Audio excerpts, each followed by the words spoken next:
Welcome to the deep dive. Today we're jumping into some really interesting longevity research. It's all about mitochondria, the cell's powerhouses, and, well, a surprising link to age-related mutations. That's right. We're looking at some great material, particularly a study lifespan.io highlighted on clonal haematopoiesis. Right, clonal haematopoiesis. Maybe let's quickly define that. Sure. So it's basically when certain blood stem cells, ones with specific mutations, start to sort of take over, they outcompete the healthy ones. And that becomes more common as we get older. Yeah, exactly. And the lifespan.io piece noted specific gene mutations where this advantage was seen.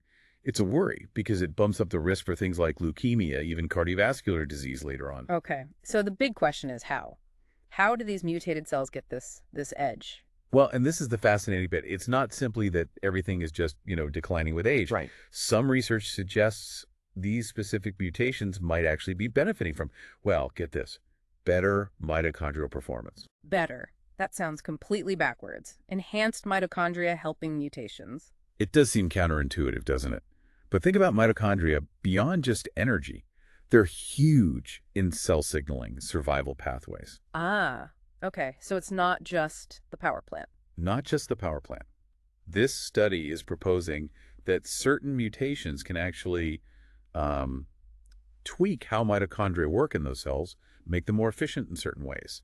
The lifespan.io article mentions specific metabolic shifts. So, like, they're hijacking the system, giving themselves a boost. Pretty much a metabolic advantage that lets them multiply more effectively than normal healthy cells. They get a performance upgrade. Okay, that makes a strange kind of sense. If they're exploiting mitochondrial power, then presumably we could target that power. That's exactly where the thinking is going. Can we selectively disrupt mitochondrial function just in those mutant cells? Sort of like dimming their lights without affecting the healthy cells? Precisely. Hit their advantage without causing widespread damage. It's a neat idea. Yeah, it really is. It changes how we look at mitochondria and aging too, right? We usually just hear about mitochondrial decline. And that's the key shift.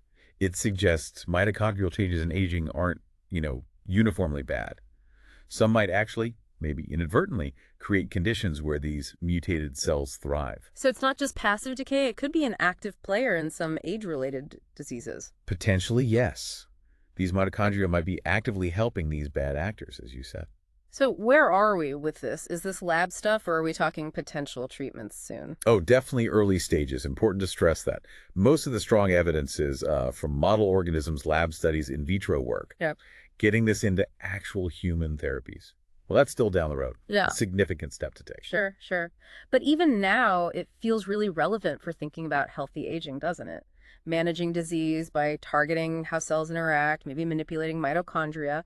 It feels like a powerful new angle. Absolutely. It offers a new perspective, a potential new lever to pull for conditions like clonal haematopoiesis and maybe, just maybe, other age-related issues too. So wrapping up our deep dive here, the main takeaway seems to be targeting mitochondria, but a very specific, nuanced way, could be a strategy against these age-related mutations.